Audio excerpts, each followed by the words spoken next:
Good morning. My name is Kathy Folsom, and on behalf of the board, it's my pleasure to welcome you this morning to the Unitarian Universalist Fellowship of the Swaneville Valley. And now I would invite you to turn off your cell phones. Oh, that would be great.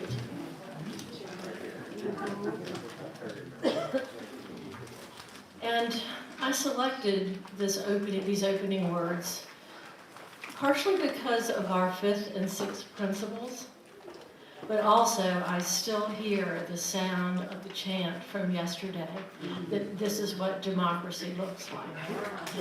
And so,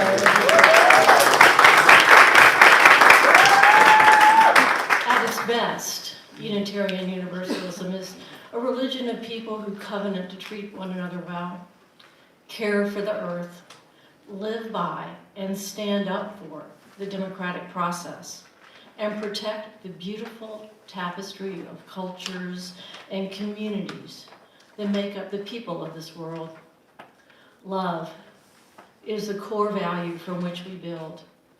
And I still hold in my mind Reverend Michael's meditation last week that invited us into this place of safety and love. If you're new to Unitarian Universalism, I encourage you to take note of our mission statement, which is printed on the front of the order of service, and the 8 principles that guide our actions, which are printed on the back.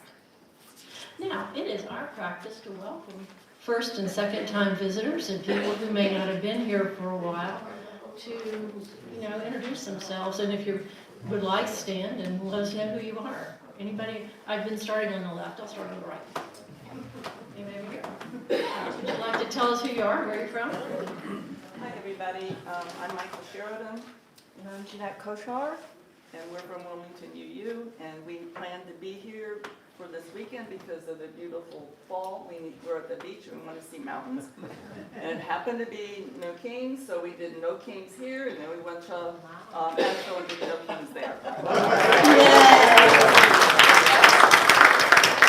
Oh, one more thing. Reverend Lisa Garcia Sampson from UU Justice NC sends you greetings. Thank you. Anyone else on this side? Hi, I'm Christina Line. I moved here from New Orleans. Evan invited me.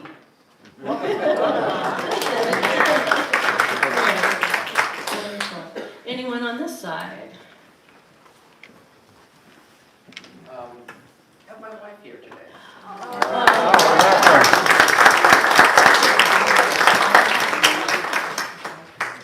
And I just have to say, they have a church service at the nursing home with a real old-fashioned fundamentals preacher who assures everyone that there are a lot of good people in the world, a lot of very good people, but because they haven't accepted Jesus as their personal savior, they're going to hell.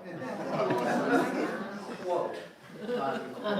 She feels so much safer here. We are so glad you are safely here with us today. And as my husband likes to say in the elevator speech about Unitarian Universalism, it's one God, no hell, maybe. Anybody else on this side? All right. So we're happy you're here. We hope you will stay for our coffee hour.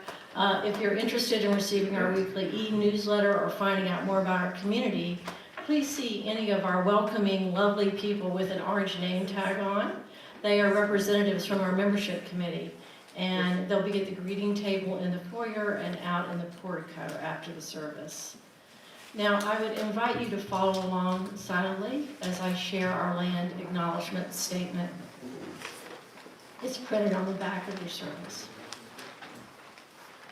We acknowledge, with respect, that this land is the sacred ancestral home of the Cherokee and other native peoples who survived and continue to make their home here. We deeply regret the genocide and broken treaties by which their land was stolen and from which we all benefit.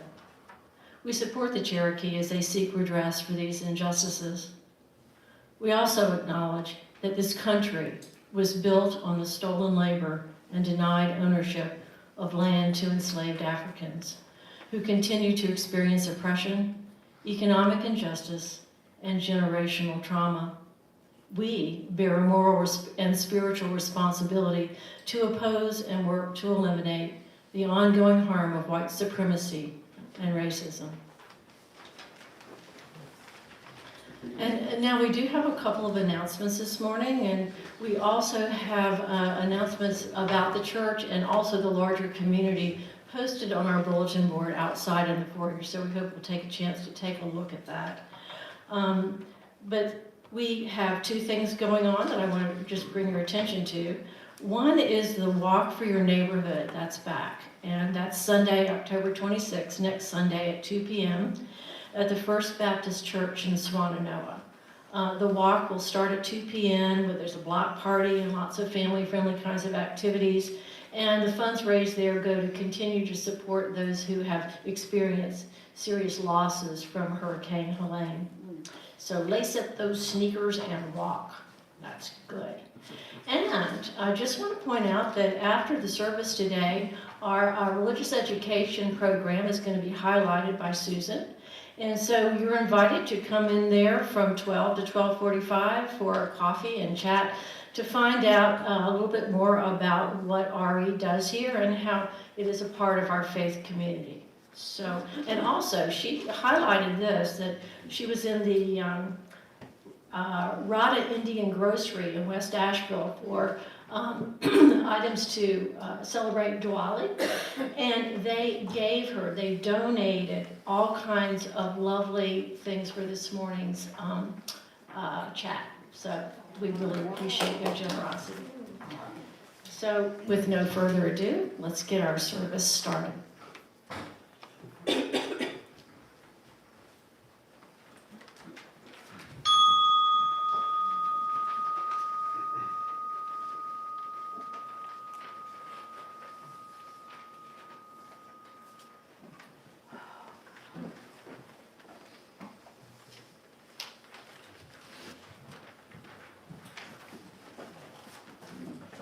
Make sure I have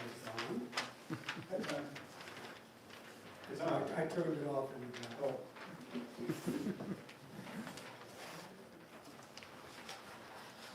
because I didn't want you to hear me talking. I didn't go to the bathroom or anything. So, good morning, everybody. It's good to see you, and you're not stiff from your marching yesterday, and that's good. I want to introduce the words of Max Coots. This is called Saints, Sinners, and Seekers. Welcome to this church, a congregation not of saints or sinners, but of seekers. We gladly greet those who are on a journey, even if they don't know where they're going or where they wish to go. We would walk with you as we can all explore that way together. This congregation is a place where the lonely can find community, where the friendless can befriend and be befriended, where the hopeless can find a future, where the happy can share a joy, where the despondent can share their pain and woe, and where people can find and be a neighbor one to the other. Thank you, Andy. As a matter of fact, yeah, you got that. Well, let me tell you, Diana's not here, so let me tell you before I forget. She had a fall yesterday. She was in the emergency room at Mission.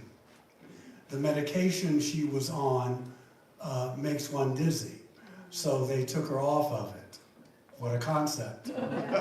So she would like you to call her and to check on her. I spoke to her this morning. She had some stitches around the face and the jaw. But she's back. But she just couldn't be here this morning. So thank you, because I'd forgotten to get up to do that.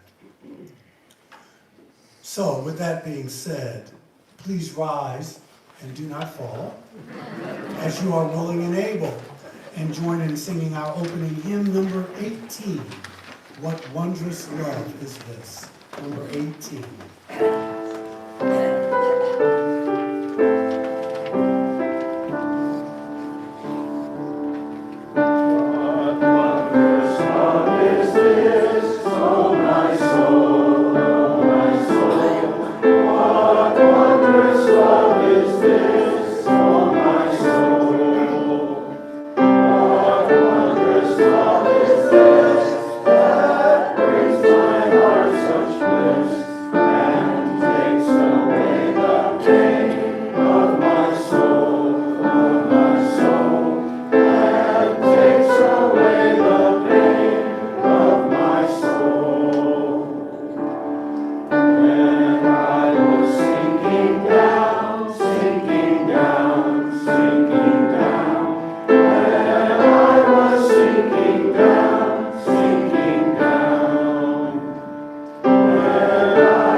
Our responsive reading this morning is number 594. It's adapted from our principles and purposes, and we will read it responsively. Number 594. We affirm and promote the inherent worth and dignity of every person. We believe that each and every person is important. We affirm and promote justice, equity, and compassion in human relations. We believe that all people should be treated fairly. We affirm and promote acceptance of one another and encouragement to spiritual growth. We believe that our churches are places where all people are accepted and where we keep on learning together. We affirm and promote a free and responsible search for truth and meaning. We believe that each person must be free to search for what is true and right in life. We affirm and promote the right of conscience and the use of the democratic process. We believe that all people should have a voice and a vote about the things which concern them. We affirm and promote the goal of world community with peace, liberty, and justice for all. We believe that we should work for a peaceful, fair, and free world. We affirm and promote respect for the interdependent web of all existence, of which we are a part.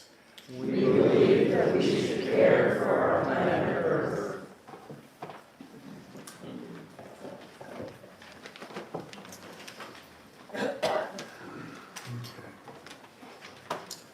This is the time in the service when we invite you to come up and share a joy and concern or concern. The stones are there, the fire's there, the water's there, and the floor is yours.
Casey, do you want me to bring this to you to drop a stone in? You okay? Drop a stone in the water. You okay? All right. Anybody else? It's good to see you, Casey. Okay. That was for you guys who, for whatever reason, didn't want to come up. We keep you in our thoughts and prayers and hearts and minds. And indulge me, I forgot to, we have 8 principles, but it's not in the hymnal, so I'll just read the 8th principle. Journeying towards spiritual wholeness by working to build a diverse, multicultural, beloved community by our actions that accountably dismantle racism and other oppressions in ourselves and institutions. So the other thing I wanted to tell you was that Diane said that, she's going to, I reminded her she could watch today's service. But she was so sweet. She said she wanted to be here for this, but she wanted you to know just how grateful she is for all the volunteers here who keep us running. And, she can't be here today, but technology will kind of remedy that. And because that's what we're going to be talking about this week and next week, I just wanted to relay her sentiments to you. I want to share with you this meditation by Brother Richard Gilbert, who I probably use ad nauseum.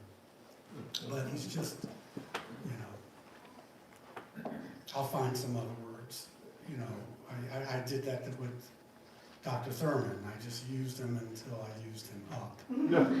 But I think you will feel this meditation. So please center yourselves as you see fit, and we'll have the time of quiet as usual after the meditation. This is called the poignancy of living in these days.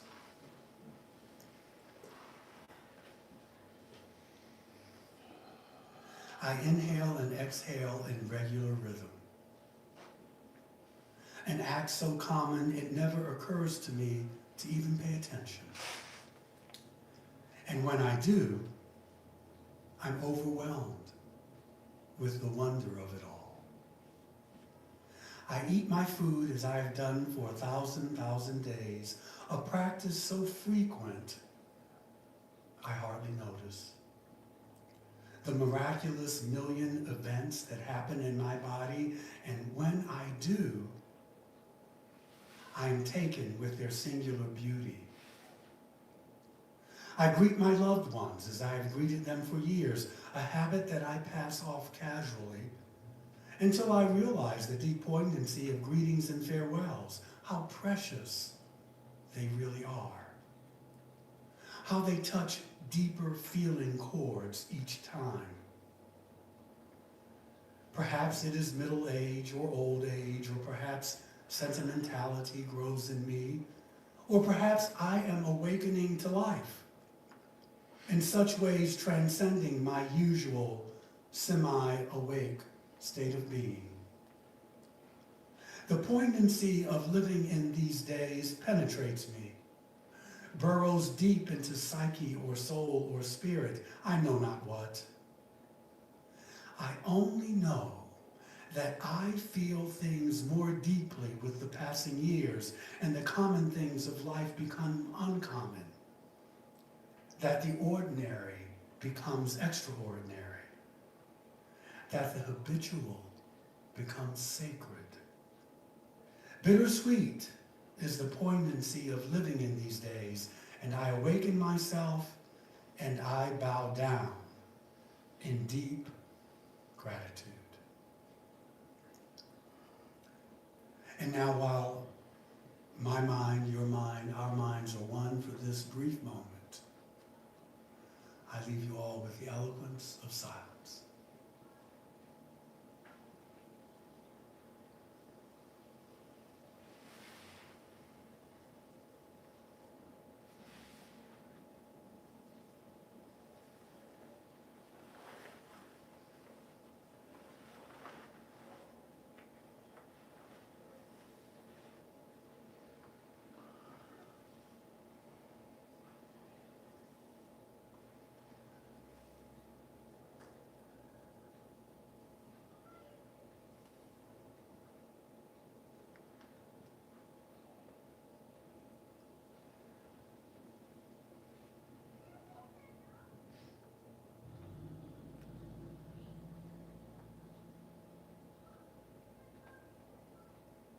And so it is.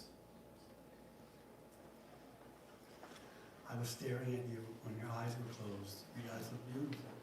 I may have to take another picture. Yeah, you really do. So what are you doing now? Asking you for money. I just thank you ahead of time. We'll now collect this morning's offering.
Very nice, very nice. Thank you. Deeply appreciated and needed. Okay. I want to talk to you this morning a little bit about, and next week too, in more detail. Here's another hymn. I was just going to talk to you about that hymn in more detail. Here's another hymn. It's always a test. Spirit of Life, the UU National Anthem. Please.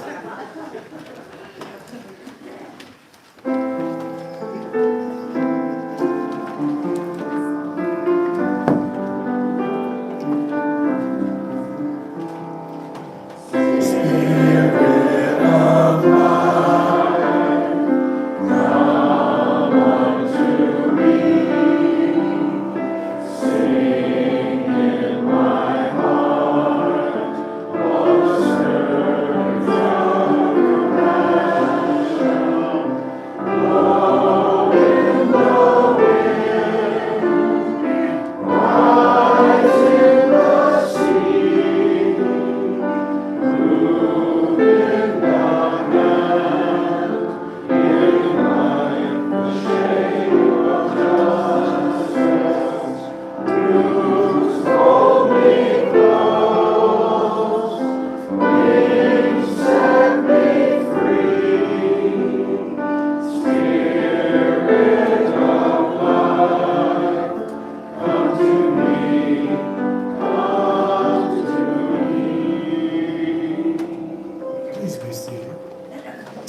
some much needed rain a little bit, it looks like.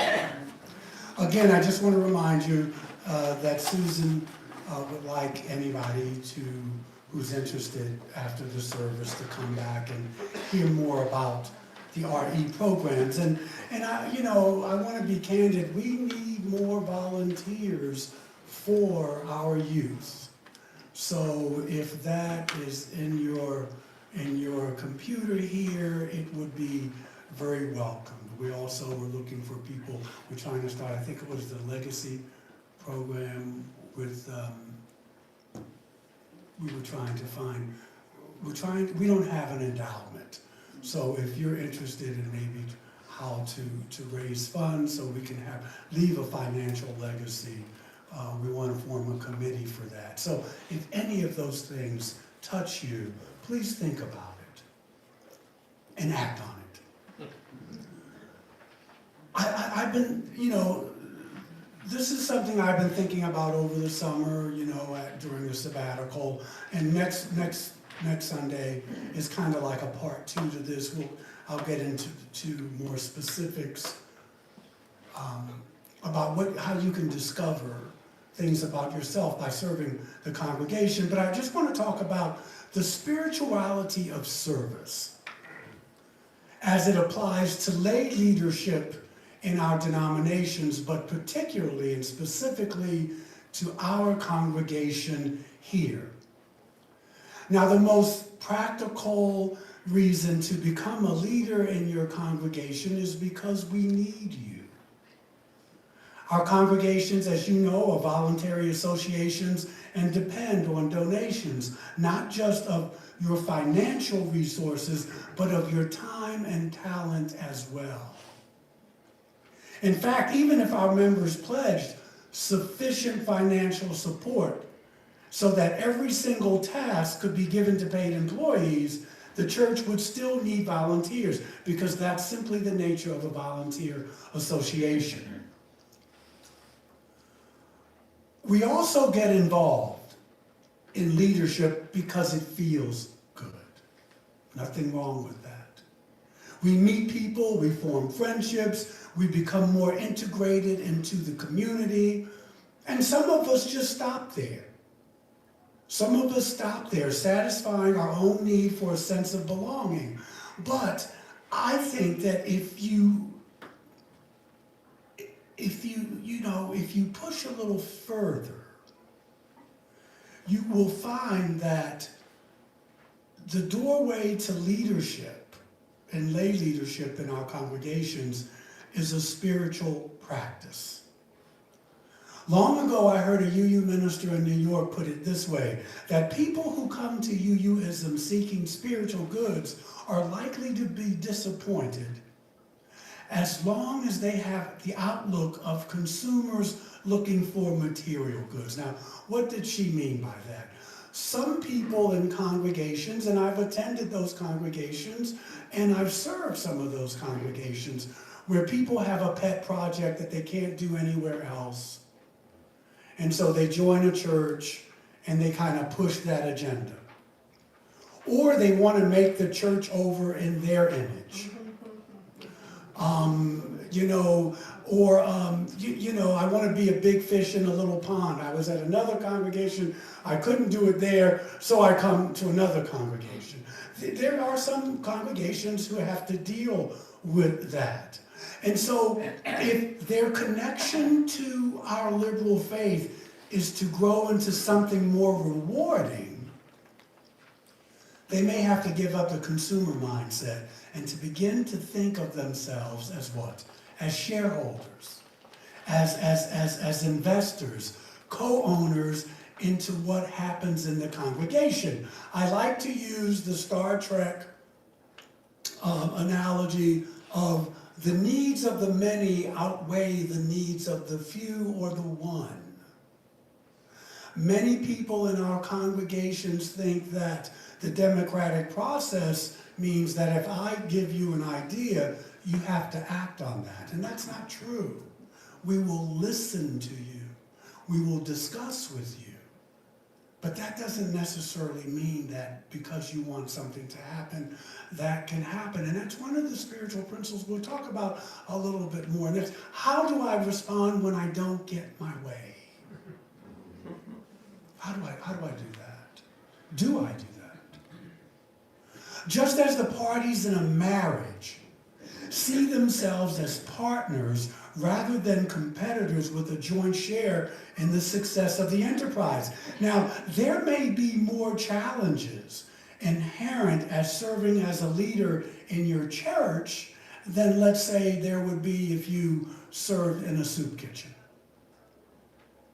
which may also serve as, you know, they're not mutually exclusive. That may also serve as your spiritual community, and where you have other kinds of ties and relationships to complicate things. Yet perhaps the greater the challenge, the greater the reward. Service within the context of your congregation is a bit different. It means working with a group of people who understand your UU values and your commitments, but will hold you accountable to them. The metaphor of a marriage may seem a little odd for lay leadership, but because who wants to be married to a church? But so often I hear people, our congregations, describe themselves as families. I personally don't like that word because I know how dysfunctional families can be. And when I hear, boy, this is just a big family here, I think click, and I think therapy for maybe once a week for the next 3 or 4 years. That's what I think. Few of us were born into them, so perhaps the metaphor is more apt than it first seemed. But like a marriage, we choose these relationships. The metaphor points out that the spiritual as well as the practical dimension of these relationships. Spiritually healthy couples who enter into a lifelong commitment do so with the understanding that they will share the work necessary to maintain that partnership. The UUA, which this is a good word, says that we are in covenant with each other. We are in covenant. So you may not get your way, but we don't expect you to just take your marbles and go home. You can, but it's a covenant. And so we make decisions together. We sometimes fight. We speak to each other in truth and love. We make sacrifices for each other. And we go through life with the awareness that we're responsible for something larger that we couldn't do if we tried to do it alone. The upside of all of this work is the forging of a relationship that is tested, that is sturdy, that we can support each other in times that are hard. And at best, we don't require congregants to earn our care and compassion, but a congregant who has worked in community with a common cause is more likely to have developed a strong relationship and commitment to the organization. More than someone who simply attends worship every Sunday. A lay leader who knows that she has given so much of herself to the church can feel comfortable accepting support and help when he or she needs it. Also, active participation in the life of your spiritual community gives you an acknowledged stake in it, empowering you and to make the community your true spiritual home. Because what? Because we share the same values. Committee meetings and fundraisers may seem far removed from a sermon on Sunday morning, but it is here that a congregation literally practices what it preaches or doesn't. After all, there's much more to the spiritual journey than meditation and prayer. And we pride ourselves as Unitarian Universalists on deeds, not creeds. Lay leadership and work is a natural component to worship, and it's the opportunity for us to test the values we say we believe in. In other words, to quote a rabbi some 2,000 odd years ago, where your heart is, there is your treasure also. So organization and theology are not two different things, but I would remind you that what is a spiritual practice for you may not be a spiritual practice for you. And so we always have to remind ourselves that we are all on different parts of the trail. And so what I may think is a spiritual practice, I want to go out and march and I want to do stuff, that may be good for me, but it may not be for someone else. And I need to be able to acknowledge that. Our denomination, our congregation is a function of our actual theology. And as a lay leader, you influence our denomination and congregation. That makes you what? A co-creator. A co-creator of our collective theology. Every religious tradition, every spiritual tradition, and I know they're not always the same thing, teaches the value of giving service as an end in itself. And so I need you to know that if I'm on a committee and I ask you to do something and you do it, you say you're going to do it, I need you to do it. I need you to do it. I don't need you to say, yes, yes, yes, Michael, that's a wonderful idea, yes, yes, yes, yes. And then, I just didn't have time. I just didn't have time. Every 12-step program, of which I know a little bit about, even secular psychologies have discovered the profound effect that doing good for others has on oneself. As one philosopher once said, I don't know what your destiny will be, but I do know one thing. The only one among you who will be truly happy will be those who have sought and found how to serve. In short, serving your congregation is simply another form of service. Work devoted to something greater than yourself lifts you out of the narrow confines of, well, they're not doing this, or she's not doing that, or that's because that's not your business.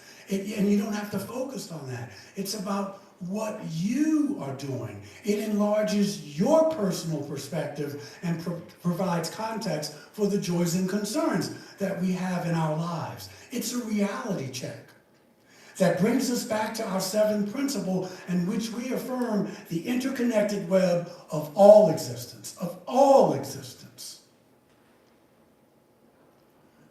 No lay leader gets to act alone. No lay leader gets to act alone. It means working for and with a group of people who have interconnected needs, hopes, fears, and expectations, so we have a common mission. What better opportunity to learn over and over again that we are mutually interdependent? Lay service means claiming your own strand of the web while honoring the needs of others. It means being a first-hand witness to the power of diversity in a single mission. But there's another level which opens up more fully when you see your congregation as a spiritual practice. And that doesn't mean, you still have your boundaries. We're not, this is what I'm going to be talking about, and this weekend, next week, it'll keep you from burning out. But what's the old saying? If I change the way I look at things, the things I look at begin to change. When you look at leadership through a spiritual lens, it changes. Leadership can provide opportunities to learn about yourself. Why do I always side with these people when I'm voting? What draws me or what pushes me away from this individual? Opportunities to learn more about yourself, your strengths and challenges. How do I work with others? Am I more evolved than them and I just kind of, no please? Or do I think I am? You know, all these things. And we'll go into a little more next week where I can give you specifics. But you will have the chance to practice patience, learn about listening, really listening, to people with whom you disagree, yet who may well have something that you need to hear. These are valuable lessons, and they're only the beginning. All the great spiritual traditions teach that all life is ultimately one, that there is no possible separation, and that we must try to find the calm in the midst of confusion. Our peace in the heart of our problems, our spirituality in the center of everything else. In other words, your lay leadership can't truly be a spiritual practice if you consider, oh, they're just fringe benefits. The challenge is to reconceptualize radically the very purpose of lay leadership, not from the congregation's perspective, but from your own. Because you're the one doing it. Selfless giving is a spiritual virtue. But if it comes to dominate your involvement in church life, then that community will become a place of work and pressure. No longer your true spiritual home. We've had people here now, we're growing, but we've had people like, how do I get off of this committee? What have I done? Because we need more people to come in, no one volunteers. When I was in the theater, I'm going to be a little, you know, I did shows. I did some shows where it was like, who do I sleep with to get out of this thing? This is terrible. We're going nowhere. I don't recommend that. I mean, it was just like a joke among actors, but what did we do? Well, I don't want you to feel that way about the church. Imagine how your work for the congregation might be transformed if you approached it primarily as your spiritual practice and secondarily as helping the church fulfill its mission. If it sounds selfish, don't worry about that. This approach may actually make you a more effective leader.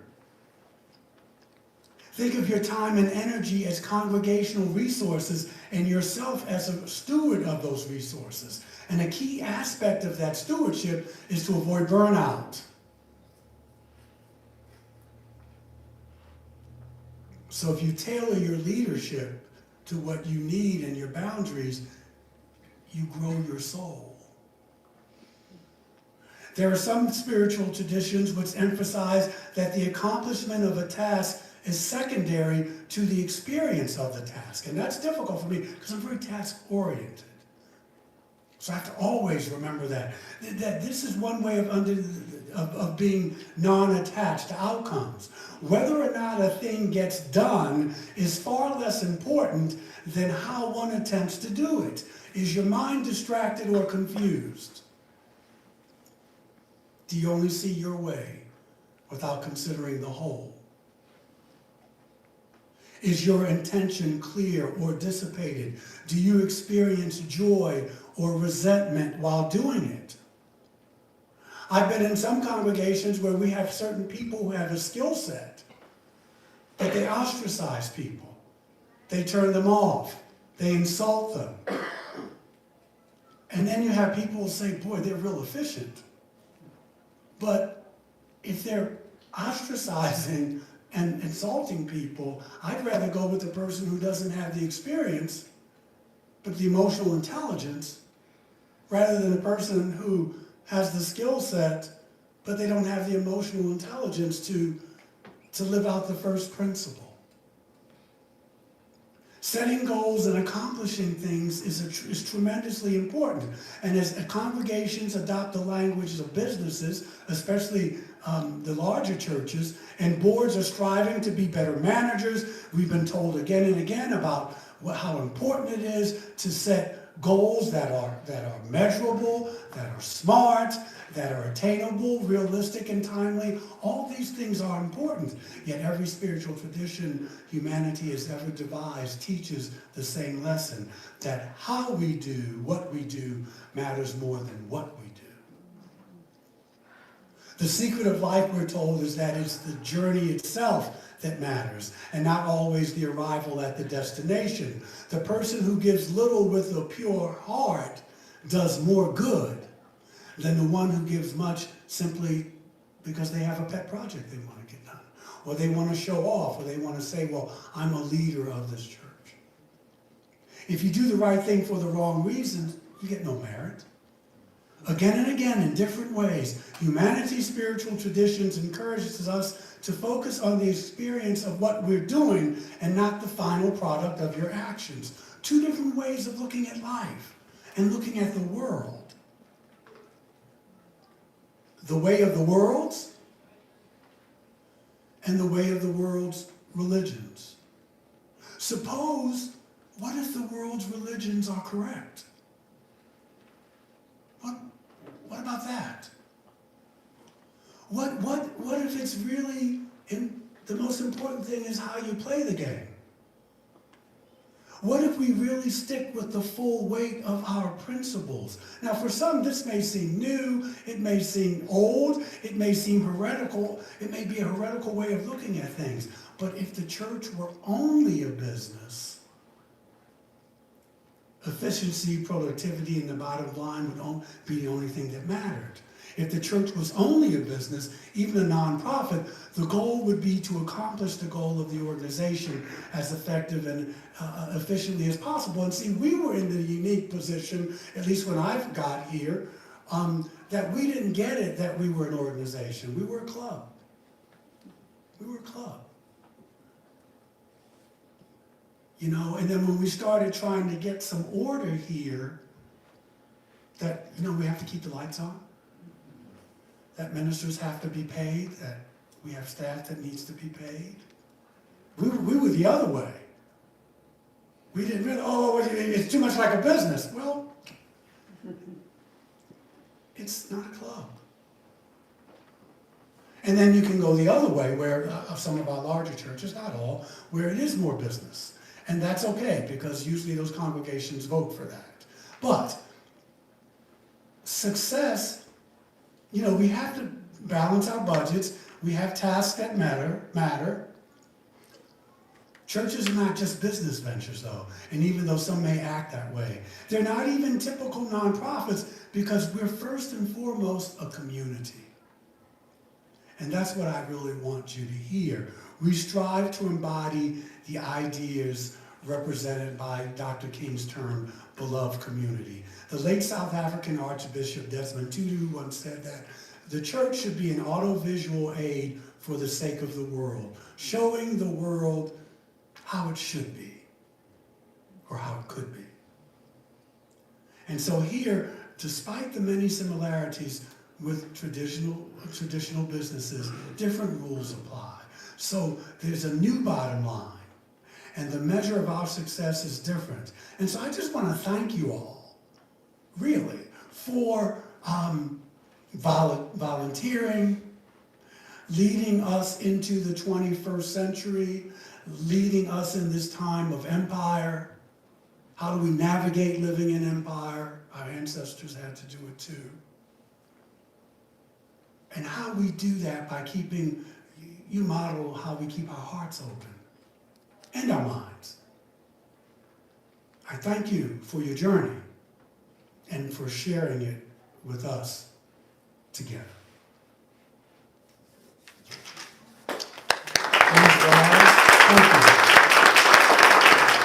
And next week, if we can make it, you know, I'll get into more specifics about how this can really open us up spiritually. But we're doing well.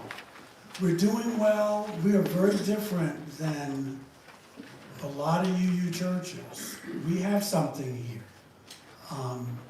Somehow we've managed to break the stereotype of being God's frozen people. That we look at life with our hearts and with our minds. It's rare. It is really rare. So we have that here, and we can always expand.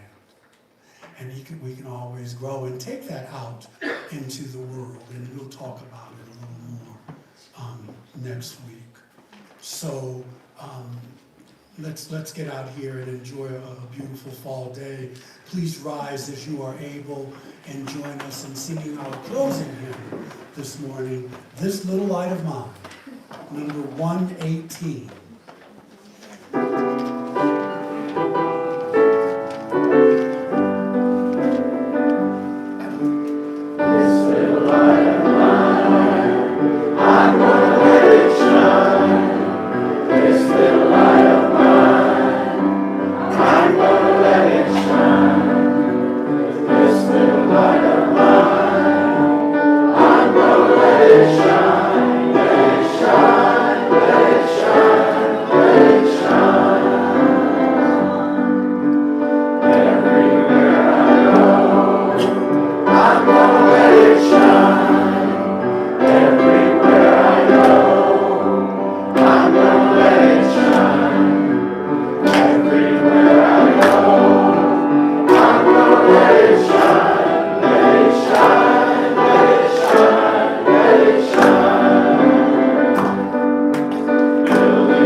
Okay, thank you, Maestro. Don't forget to call, reach out to Diane, gang. And if you get a chance, please go see Susan. Let's close with the words of Chief Seattle. When he surrendered his lands in 1856, he said, "This we know. All things are connected, like the blood that unites one family.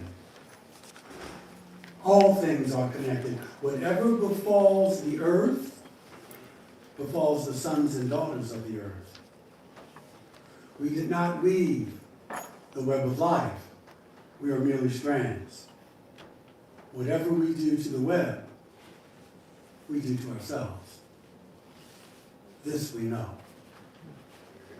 Have a wonderful afternoon.